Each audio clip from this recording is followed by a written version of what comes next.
Well, hello everyone, and welcome to our next edition of our chapter webinar on how to host a chapter community gathering.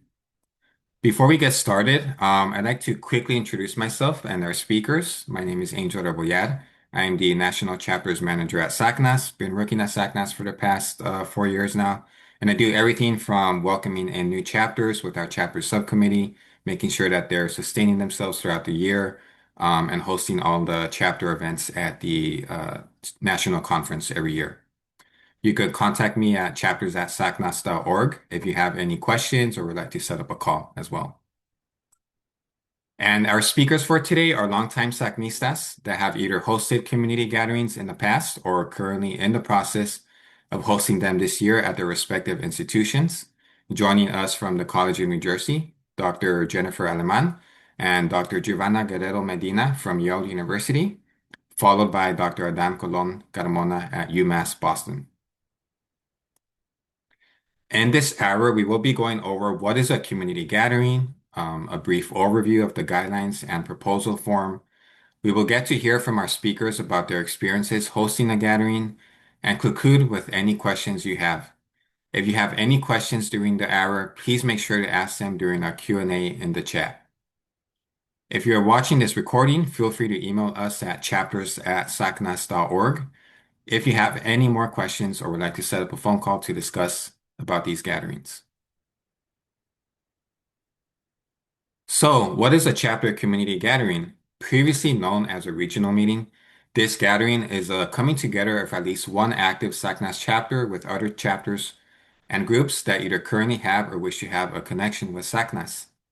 Students and professionals can join these gatherings to access networking, presentations, and a sense of community, and much more. As we have had a turn of events in the scientific community in the past year, community gatherings offer a great alternative for students if they are not able to attend the SACNAS annual conference or would like to learn more about SACNAS in general and contribute to the success of underrepresented scientists at the local level. The purpose of these gatherings are to provide leadership and advocacy opportunities for chapter members and organizers, promote networking and collaboration among and between SACNAS chapters that are geographically close, offer personalized, engaging, and free professional development opportunities for SACNAS members, students, professionals, and their local communities, and strengthen community understanding and engagement with SACNAS chapters and the SACNAS mission. In 2023, SACNAS established new guidelines for these gatherings to better plan, accommodate, and execute successful gatherings. The guidelines can be found on the website. It is an 8-page PDF that outlines what is required to host a gathering and be in compliance with the national office. So here are some key components of the guidelines, which I will briefly talk about. It is required to have a community gathering organizing committee, which is a group of one representative from each collaborating chapter that meets monthly to organize a gathering, as well as a host organizing committee, which includes members and of the host institution's chapter, their advisors, and staff. It is encouraged to develop these committees prior to submitting a proposal to plan and develop ideas around the content, theme, location, and dates of the event. The host chapter and location needs to be identified and needs to be an active SACNAS chapter, meaning that their annual reports have been submitted in the past years and are recognized by SACNAS. The host institution also needs to be supportive of your gathering, meaning that you will need to submit a support letter from your institution. A very important component that is required is that this gathering must be in the springtime as well, meaning that it should be within January and April in order to not interfere with the SACNAS annual conference in the fall time. And the harassment training certificate is also required from the point of contact in the proposal form. The guidelines also highlight how there needs to be a plan for involving and consulting the local Native American and Indigenous community as part of the preparation and activities for the gathering. The goal is to be inclusive and think about Native inclusion.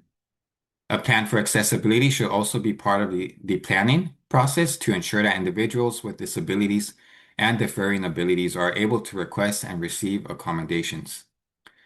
SACNAS asks that all organizers and participants of the gathering honor the SACNAS mission through compliance with our code of conduct as defined in our website, which is also linked in the PDF.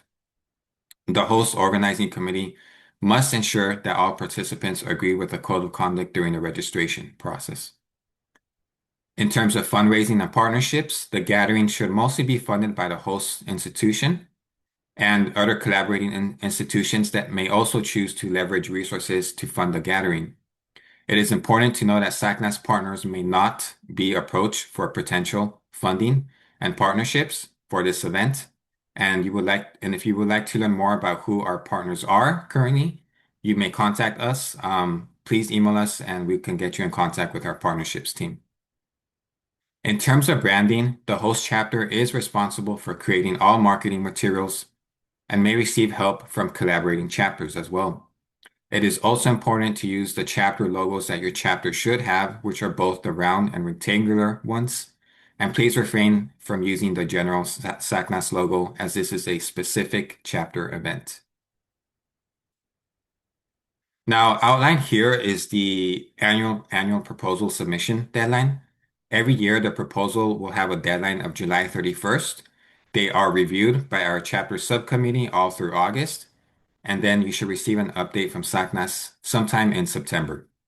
And please keep in mind that you are submitting a proposal for the event to be held the following year in the spring. So for example, for this year, the deadline is July of 2026, but the gathering should be held in the spring of 2027. On our website, we also have a pre-proposal checklist PDF file, which is a document which outlines all of what you should have prepared before submitting a proposal, such as who is the host chapter and location, do you have the institutional letter of support, 3 potential dates for the event, expected attendance, who are the organizing committee members, a list of potential partners, and all the other ones that you see there. On page 2, SACNAS will also be asking for a post-event checklist within 2 months after the event. We will ask for the final cost, the final partner list, and list of participants and evaluation results. Since our new guidelines came out in 2023, we have had 2 SACNAS community gatherings. The first one in April of 2024 at UCLA, accompanied by nearby chapters such as University of Southern California, UC Irvine, UC Riverside, CSU Fullerton, and more. Last year, we had our second official chapter community gathering at Yale University, accompanied by nearby chapters such as Tufts University, University of Vermont, Boston College, Brown University, and much more. Lastly, I wanted to quickly show you the first schedule and budget drafts of the past community gatherings since our new guidelines came out. So on the left side, you can see the one from the Southern California Community Gathering at UCLA, which was from 9:30 a.m. up until 5 p.m. on a Saturday. They had 3 workshops, a team building activity, and made sure to have lunchtime, concluding with a social networking hour. And on the right side, you can see the draft schedule that the Yale chapter submitted for the New England Community Gathering, which was submitted in 2024, which included a welcome and a native blessing, a keynote speaker, poster presentations from undergraduate and graduate students, oral presentations, and professional development sessions throughout the day. We also have a public Google Drive link, which is linked in the chat, where you can access past proposals and the current ones, as well as a couple templates for liability waivers and media release forms, and the official guidelines. So now I will pass it on to Dr. Giovanna Guerrero Medina, who hosted the last community gathering at Yale University to speak on her experience leading up to the event and what tips and tricks she can offer you as well. Thank you so much, Angel. Hi, everybody. I'm really excited to be here today. Thank you, Angel and the SACNAS team for inviting me. I'm going to be sharing our experience hosting the 2025 New England Regional SACNAS Community Gathering. Here we go. So Yale has had, Angel, I'll just ask you if you can click next. So go ahead. So Yale started our SACNAS chapter in 2017. So I still think of us kind of as a relatively new chapter. For most of our existence up until actually 2025, we were mostly a graduate student chapter. And since last year, we've been moving to an undergrad and grad student chapter. Another thing that we had to our advantage is that the New England region has had a long track record of community gatherings since 2015. And I think Adan will talk a little bit more about that since he was one of the originators of these community gatherings. So we had that experience. Our members had participated in previous community gatherings, so we knew the value, we knew how wonderful they were, and our group was excited to host. Um, we quickly realized that this was going to be a very important community gathering. Um, this past year has been very hard for a lot of us, and so the gathering took that importance. We wanted to be able to provide a space for people to come together to share their love of science and their values and just commune. And so we were very excited to be able to offer that opportunity. So you can go to the next slide. So, in terms of planning the meeting, as I mentioned, because we had, a track record and a history of gatherings in the past, it was really very nice to be able to get advice and resources from other people. In particular, Adan, who's here, was very encouraging and helpful with past resources from past meetings. In addition, I want to mention Karina Gonzalez, who is our associate dean for collaborative excellence at Yale. She had been at Harvard before, and she had hosted a online regional community gathering, and so she shared a lot of valuable information. So I just want to emphasize that please reach out and contact people who have hosted these in the past, because they're a wealth of knowledge and can provide you with starting points for a lot of resources. You can click next. So another important thing, it was engaging stakeholders early, and you can click next. Particularly at our institution, we wanted to make sure that we had both the funding and the staff to support an event of this size.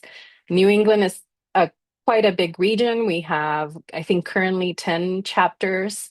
It's a big geographic site as well. And so our gatherings tend to be a little bit bigger than, for example, the other one at Southern California that Angel showed. And so we needed to be able to support an event of the size that past events had been. We also wanted to make sure that participating chapters were on board, and that the leaders of these chapters, both the advisors and the student presidents, were on board with the gathering, that we collected their feedback in terms of dates, in terms of transportation, in terms of requirements for their chapters to participate. And so we had a couple of meetings both at our institution with our organizing committee and with the chapter organizing committee, to make sure that we had all the information we needed to really plan this event. For us, it was really important to think about how students would be able to access the gathering. How were they going to be able to come? How the times, we had to think about the times, the dates, the resources and opportunities that we could offer them for them to participate. So that was a very important consideration. You can go next.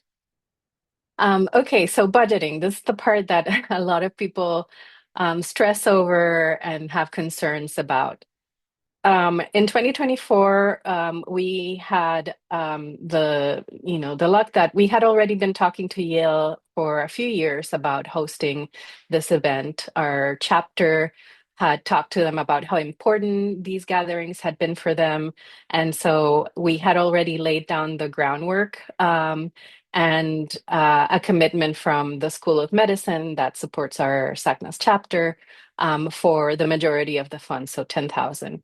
In addition, I was able to also secure about 5,000 from the central campus and the graduate student um, school, the School of Graduate Studies, since, and we highlighted all the value that the chapter brings the institution.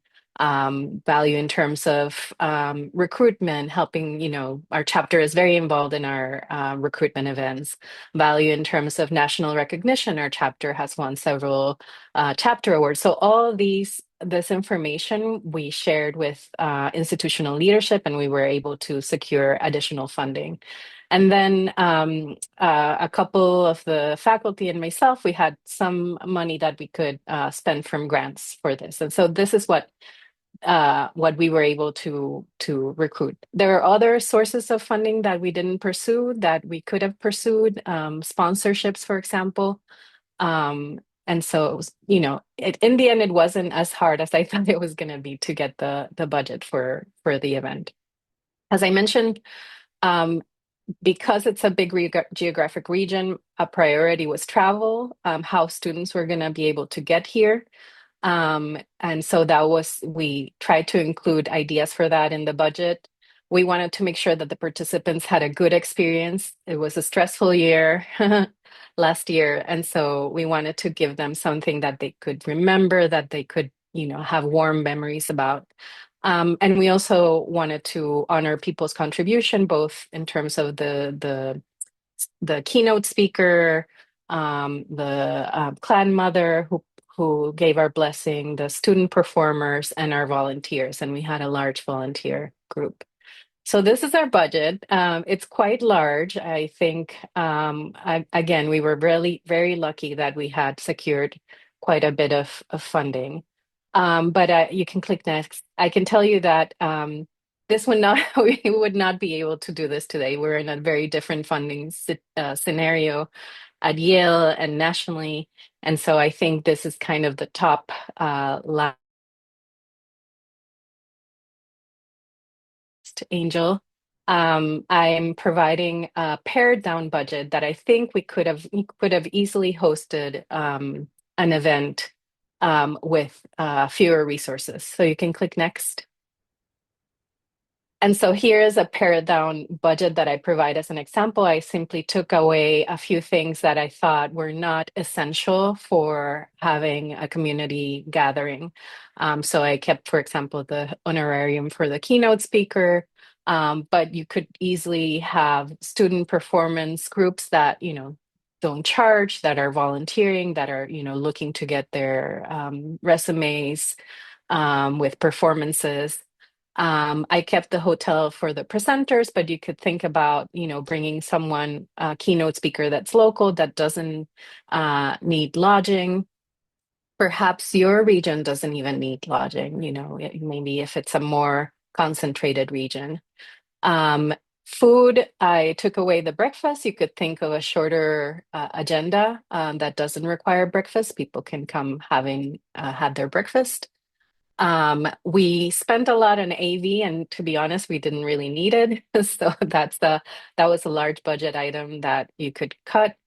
And then, you can also have volunteers serve in terms of photography, and you can have a more modest decoration budget. So again, I think this is a very doable budget that you could probably get through a few sponsorships. And you can go next.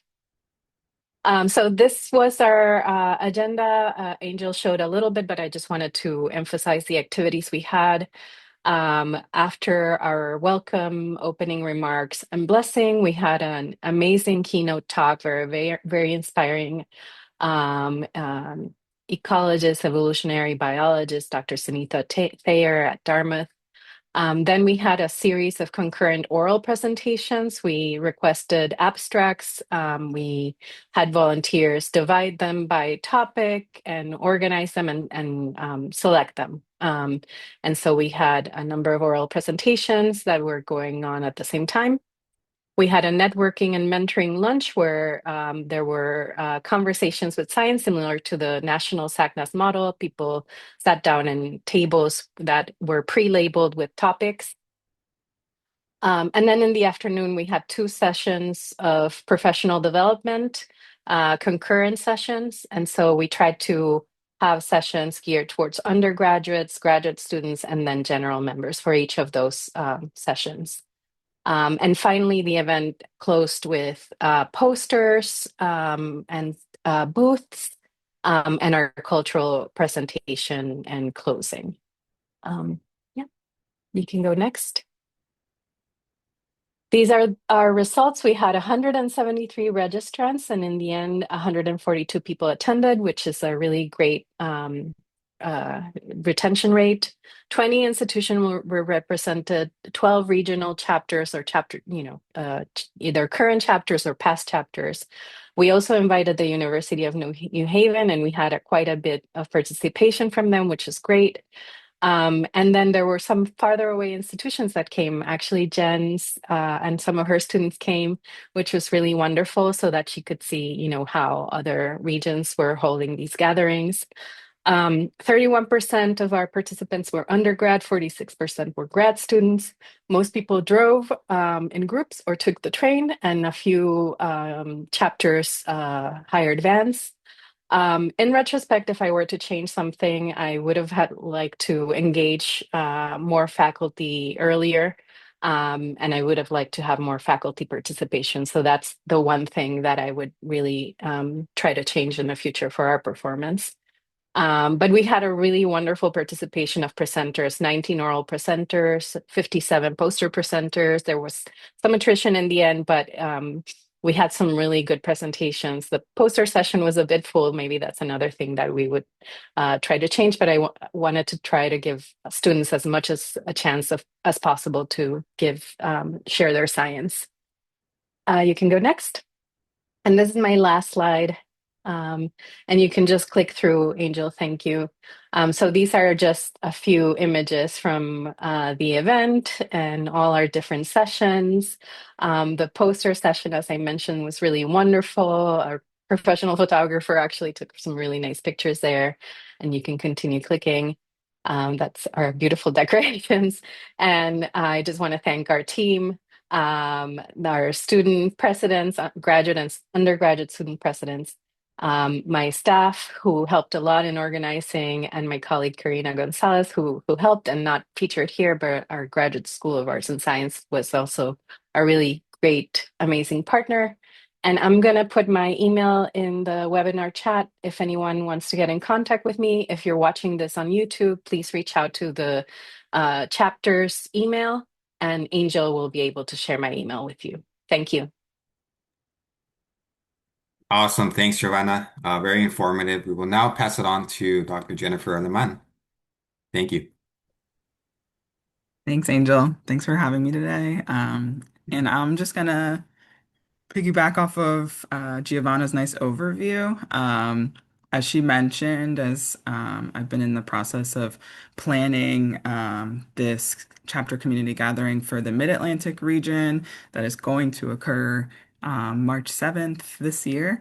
In the planning process of this, I was able to attend last year's community gathering that she hosted at Yale, and that was a really eye-opening and informative experience just to see an overview of what the day was like, the programming, to even just make connections with her and express interests that um, I was interested in hosting one of these at my own institution next year. So, also the piece about reaching out, making connections. Everyone, I think, here that has hosted a community gathering, and right, we have these resources that Angel has compiled. Everyone's been super open to share and give anything that would be helpful to me in the planning process. So that's a really great part. You don't have to start from scratch. You don't have to do this alone. So I just want to emphasize that. And a little bit of background before I get into my points. I'm from the College of New Jersey. It's a primarily undergraduate institution located in Ewing, New Jersey. It's like the central of New Jersey, right on the edge of Pennsylvania. And we're a relatively new chapter founded in 2022. I think I submitted the application in 2021. And I was new in my role, staff member in the School of Science Dean's office, came straight from graduate school at UPenn, which had a really pretty big and active SACNAS chapter. And when I was a graduate student there, I was on the our SACNAS chapter e-board and was involved in the planning of the last Mid-Atlantic regional meeting then that occurred. And I thought it was a really impactful experience and thought at my institution, having started a SACNA chapter, hey, we need to do this again. We need to like resurrect this event.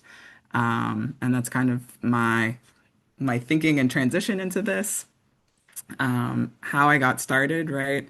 Start planning early. This process, as Angel laid out in the beginning, is quite long. I think, right? We submitted our application summer of 2025, and I started conversations with groups of people that I'll lay out end of December of 2024. So starting early, if you're interested in having that idea, I think is key to make the connections with individuals, right, that lead chapters in your regions, both e-board members and faculty members at nearby chapters. So thinking about who you can connect with, right? Who are the major chapters in your region? If you're doing this for the first time and you don't have those connections, look at the website, connect with Angel. He can help you out with that. If you have connections already, great. Angel can help you make those connections. If not, another way to make those connections is at the SACNAS National Conference. I think for one, at one of the last meetings, I was talking to somebody I didn't know from the Penn chapter who knew somebody at NYU and got me connected. So that's how I was able to make some of those connections. So don't discount any of those experiences. Once you are able to put together a group of chapters that you think would want to attend your gathering or be dedicated to helping in the planning process, collaboration, stage some early Zoom calls where you're asking all these people from all the chapters on the calls, right? Giovanna went over some of this. Would members be interested to travel to an event like this, kind of locally discussing, right, geographics and kind of how big the region is? Talking collaboratively about what type of programming people might want to see, what would be useful to their students, their members at an event like this. And then trying to decide in these group calls, if you don't already know, who would have the capacity to host the event and who would have institutional support. In the beginning of having this idea and collaborating with nearby chapters, the chapters that I was talking to were bigger R1 universities, right, with graduate students as well as undergrad students. I'm from a primarily undergraduate institution. In the beginning, I was kind of discounting or maybe thinking that we wouldn't be a prime location for like an R1 to want to travel to. But in our meetings, we discussed like, no, like our institution was centrally located.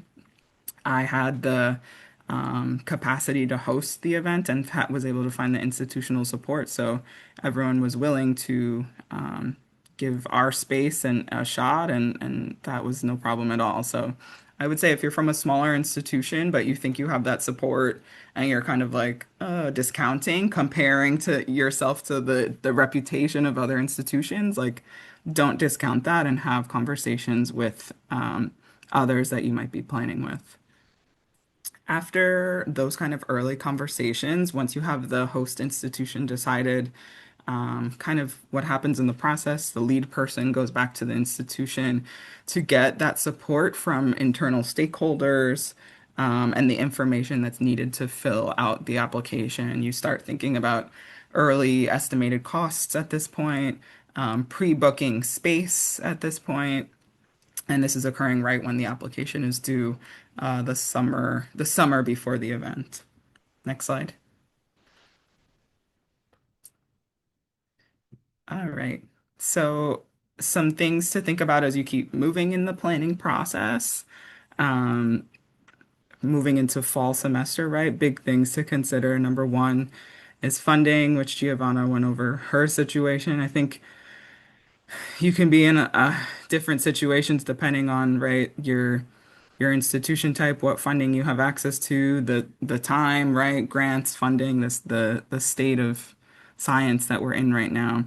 But what has been happening for me, right? I would say advice, start reaching out to internal stakeholders early in order to earmark any internal funds if that is available to you, right? Dean's office funds, funds from the provost office. Maybe you still have a diversity office that can contribute funds. So anything you can think of internally where you can kind of put those funds on hold. And what we have had to do is to also boost our budget is to reach out to industry sponsors. But I want to stress again what Angel said in the beginning. Throughout this process of confirming sponsors, you want to work with the chapter's office and confirm with them before you reach out, would it be okay to contact these lists of sponsors, and does this not present a conflict with SACNAS National? So before you do any sort of reaching out, just get that confirmation. But starting to make connections with individuals at companies early, um, letting them know what the event is, and kind of creating this prospectus of event description. And if you were to sponsor this event for X amount, what could we provide to you? And some examples of that, right? They can have a booth to advertise internships or jobs for students, right? You would acknowledge them on your website, things like that. You could also feature them as speakers on panel discussions. So just thinking about what you can offer um, sponsors or partners in, right, in exchange for them contributing financially to your event. In our experience, or what's happening with us now, we were able to confirm four sponsors that we're able to take financial contributions from. So it's something. They're all not huge amounts. I want to stress that in the fundraising process like this, even I think like being able to confirm small amounts, 500 to $1,000 adds up. So don't discount that maybe you're not able to get the 5,000, 10,000 donation or sponsorship from somebody. And I spoke about this first because this step, in my experience as I've been going through it, can move extremely slowly. It takes time to make connections, for those connections to go back to the corresponding representatives at their companies to see if this will work out, and then to execute the payment back on the institution side if it gets that far. So thinking about this as early as possible is wise.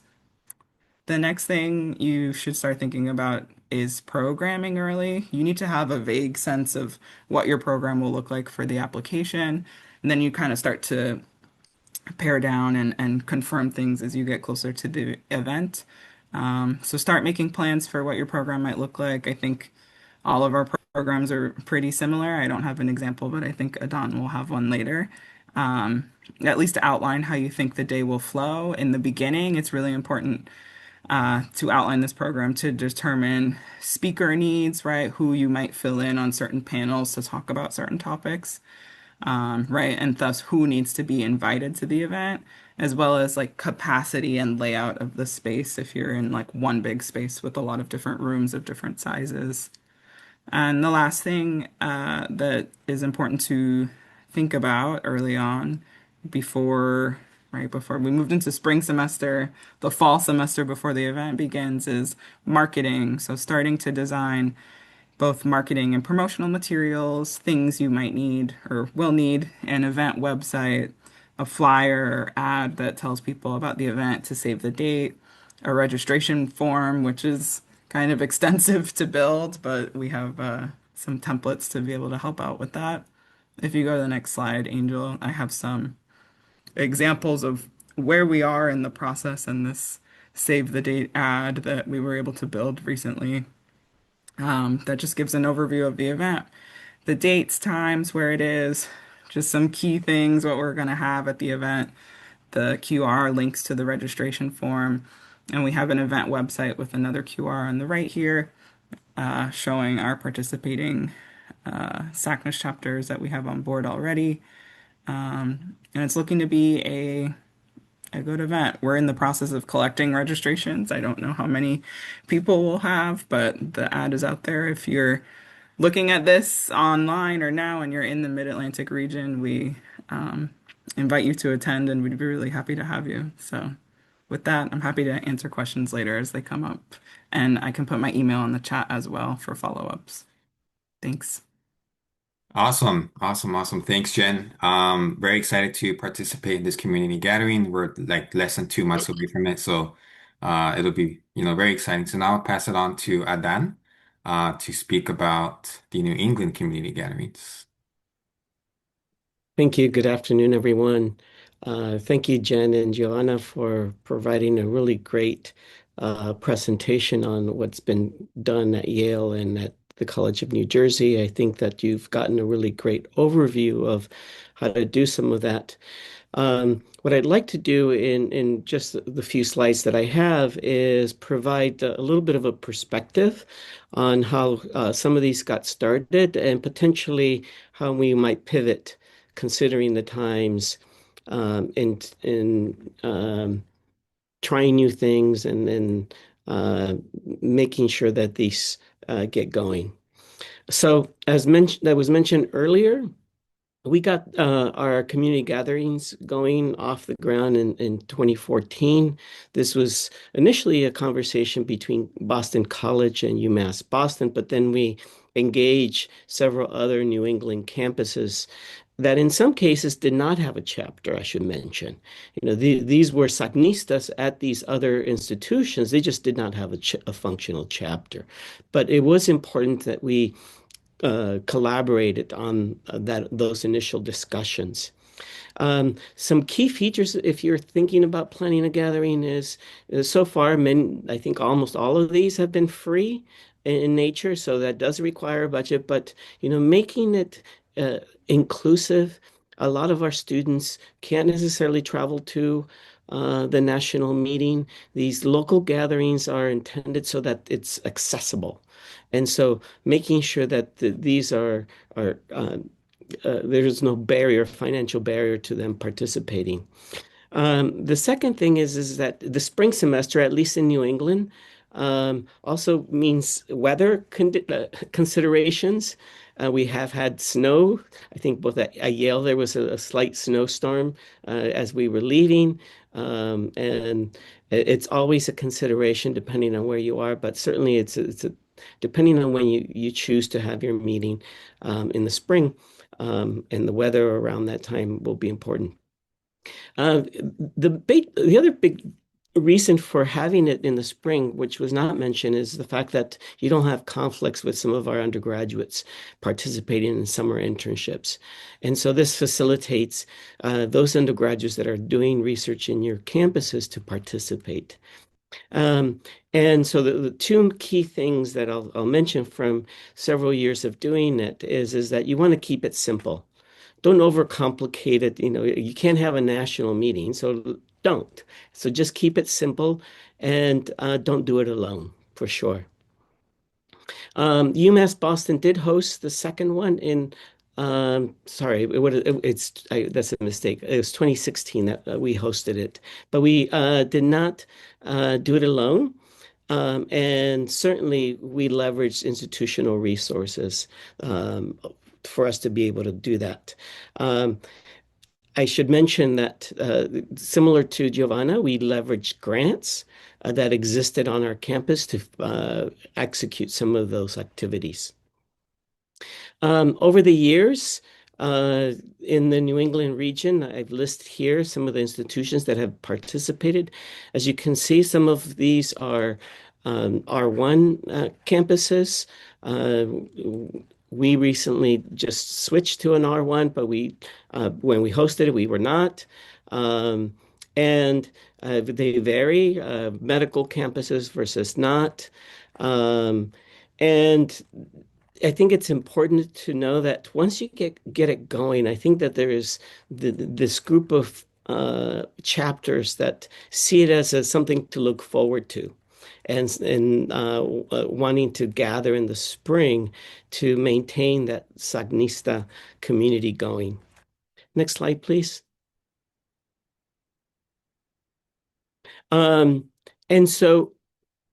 Uh, what I would say, and to also emphasize what was mentioned before, is that you engage with chapters in your area. But again, sometimes, again, the folks may not be in the chapter per se because that institution may not have a chapter, but certainly engage other institutions in your area about potentially getting a gathering together. Um, and of course, engage the students, whether you're hosting it or not, but certainly engage the students in the organizational piece of the meeting. Funding is tight, especially in the last couple of years, and certainly probably going forward is going to be tight. And so for this reason, in the New England region, and because of all the things that were happening last year, we were finding it challenging to get one institution to do it. Um, and um, as a result, we said, well, why do we have to do it by ourselves? Why can't we actually have co-hosts? Or maybe it should be more than two. It could be multiple institutions that are coming together to be the hosts. And then that way you can actually leverage the resources that might exist and also the personnel that's involved in putting together the gathering. And so Boston College and UMass Boston are physically very close. We're about 5 miles from one another, just a train ride away. And so we decided that we would leverage our resources, leverage our personnel, leverage the involvement of our students in trying to keep it going. And so we put in a proposal last year, and our meeting will take place on April the 11th. Next slide, Angel. Here's our flyer as well. So we don't have a website yet. That's in the works, but certainly we hope to get that live soon. It really helps in terms of getting people and facilitating the registration and the logistics of putting it together. But putting out that save the date flyer is really critical and just making people aware that this is happening. The last slide that I have, Angel, next, is our tentative agenda for the New England SACNAS Chapter Community Gathering. As you saw from the meeting that Joanna hosted at Yale, ours doesn't look very different. So don't reinvent the wheel in this. Uh, we now have had it uh, for many years. Get a copy of that agenda. Use this as a skeleton. As you can see from our schedule, the elements are there that you saw in previous slides. There's a welcome, there's keynote speakers, there's oral presentations by graduate students and postdocs in different fields. There's a lunch and networking possibilities in the middle. There's professional development that happens that is really critical because the bulk of the participants are undergraduates. And then you facilitate opportunities for science communication, right? So posters is really critical. And for many of our SACNistas at the undergraduate level, that's an easy hurdle, easy thing to overcome. And it's more intimate. It facilitates their ability to potentially pursue other opportunities of presenting their work at a national meeting. And then I think that's it that I had. Awesome, awesome. Well, thank you very much, Adan, and to the rest of our speakers. Very informative session. If you have any questions, please put them in the chat. I guess my first question for all of you that I have is in terms of time commitment, how much is it is like your limit for where you might feel overburnt, by doing all of this, by hosting all of this? How much work should you spread out with your colleagues, and just balance it out as you are working as well, at the same time. So, just kind of touch a little bit about that, if there was any, a lot of stress behind that in the past community gatherings that you have hosted or currently as well. I can go first. Well, I mean, I think it depends on the size of the event. It depends on the chapter, the chapter or chapters that are hosting and their capacities to organize.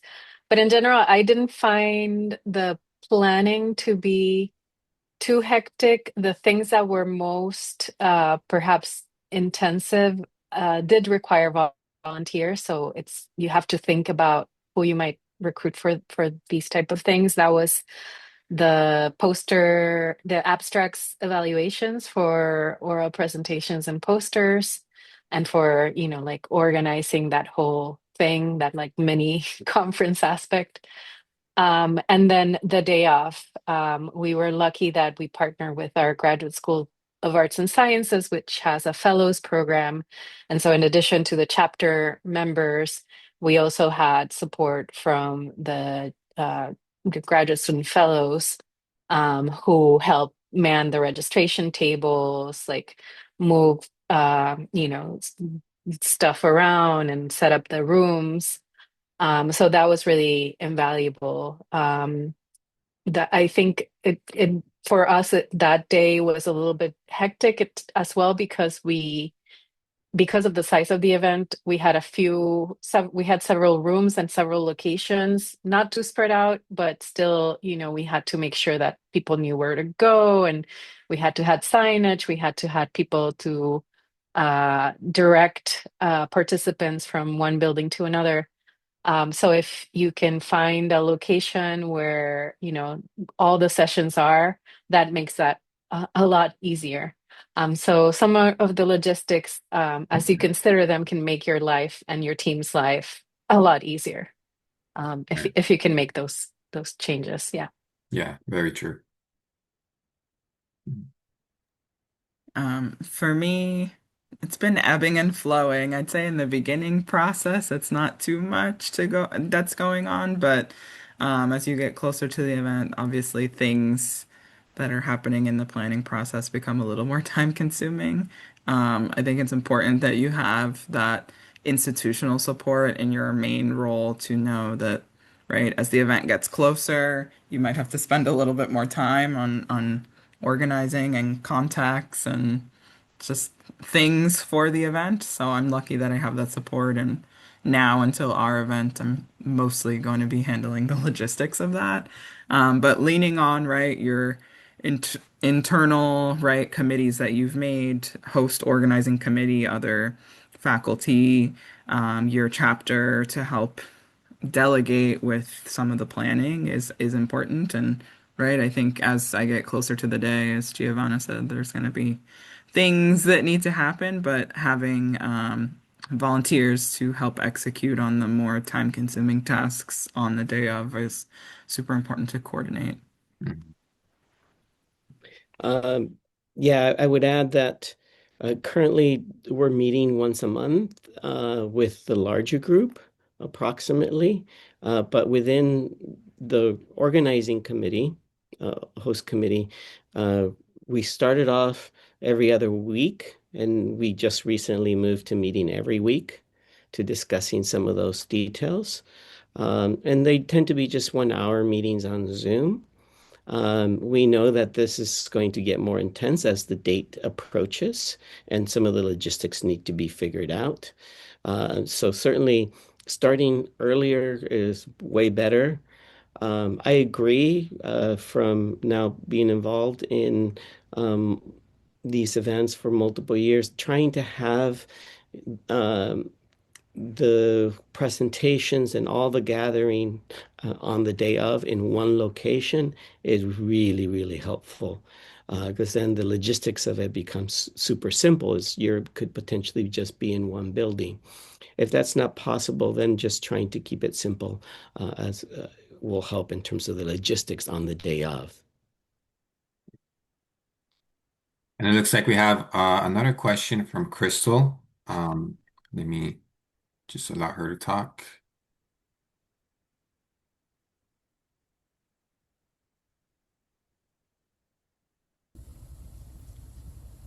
Hi, Crystal, can Hello, you? do you hear me? Yeah, I can hear you.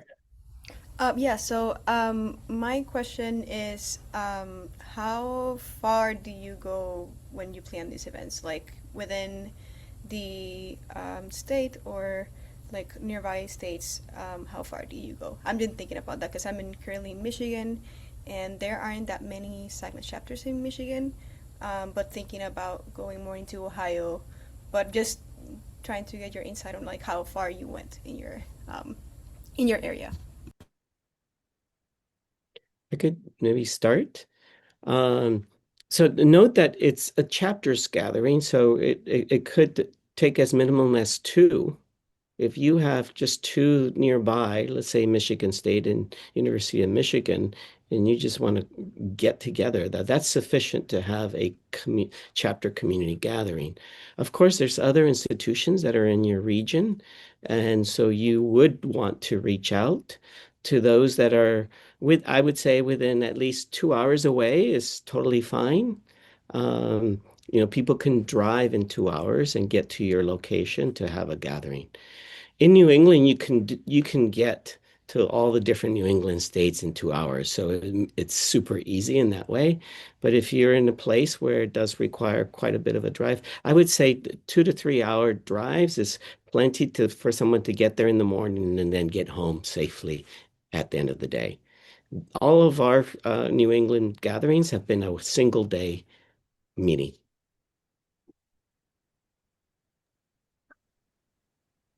Yeah, for us, because the majority of the New England region is in Boston, which is 2 hours away, and we wanted to have a full day starting early. That's why we decided to include hotel for presenters in our budget so that they wouldn't have to like wake up super, super early to be there on time and to set up their poster. So that's why, we wanted to make sure we had that as a set aside item in our budget. But if you don't have people that are traveling, that distance, I think it could be doable.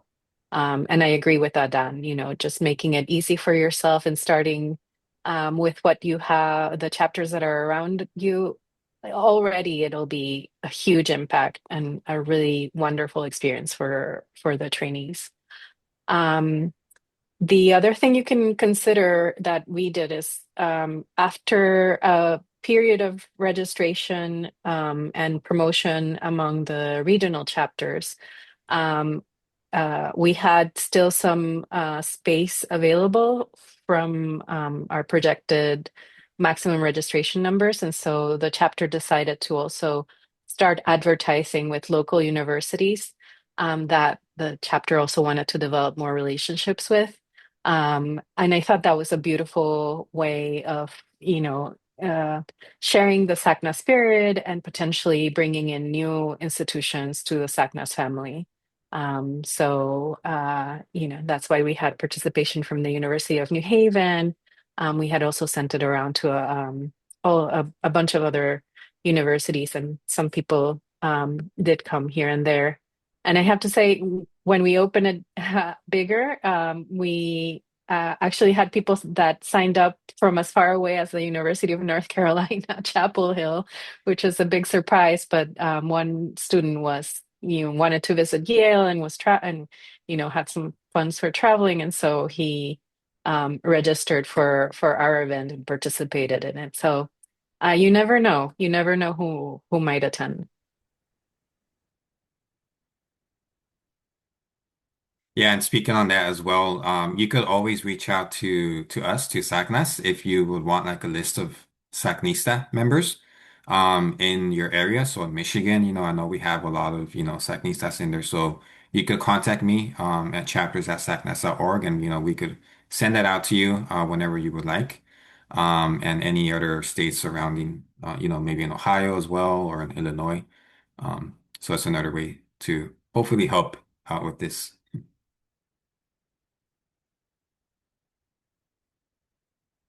Awesome. All right. Thanks, Crystal. Any other questions before we conclude? I might have one more question, but just wanted to give it 10 more seconds before.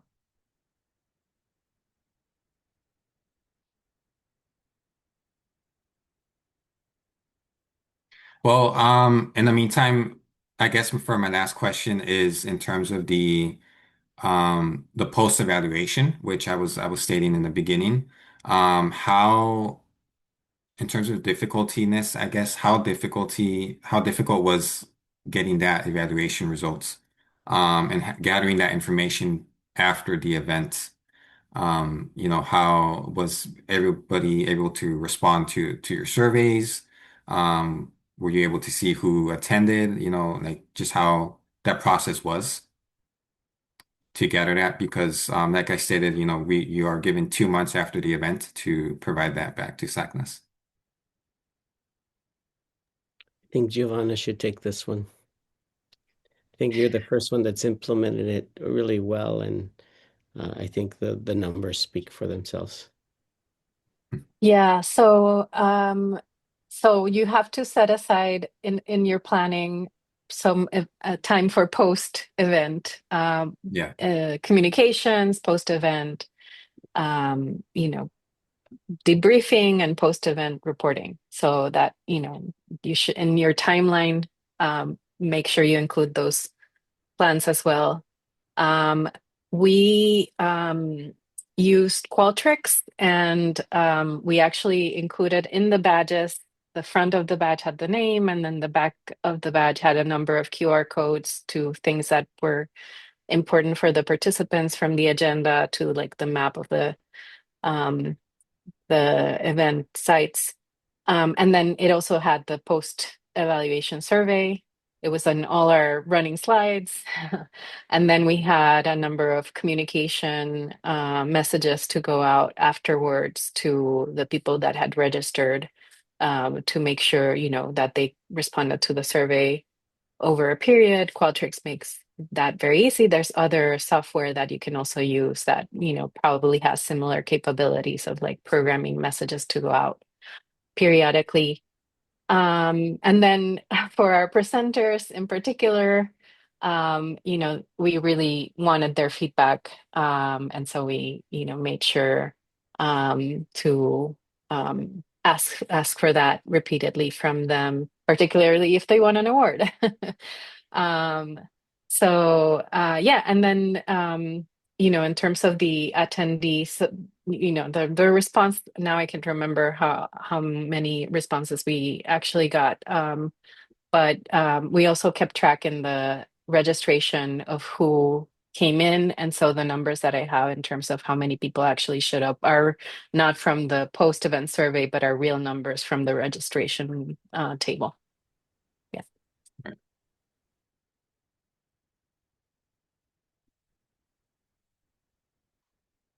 Well, if there's no other questions, we are at the top of the hour.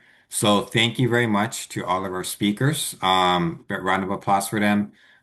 We are looking forward to, hopefully seeing more community gatherings in the upcoming years. As we face difficulties in the scientific community, currently, these gatherings offer a lot of help for students to access, local support. So yeah, thank you very much to all the participants who attended as well. If you're watching this recording, thank you very much for watching it all through. And if you have any questions, just email me, chapters@sacnas.org. Feel free to check out our website as well, sacnas.org/chapter-community-gathering. All right, well, thank you very much, everyone. See you later.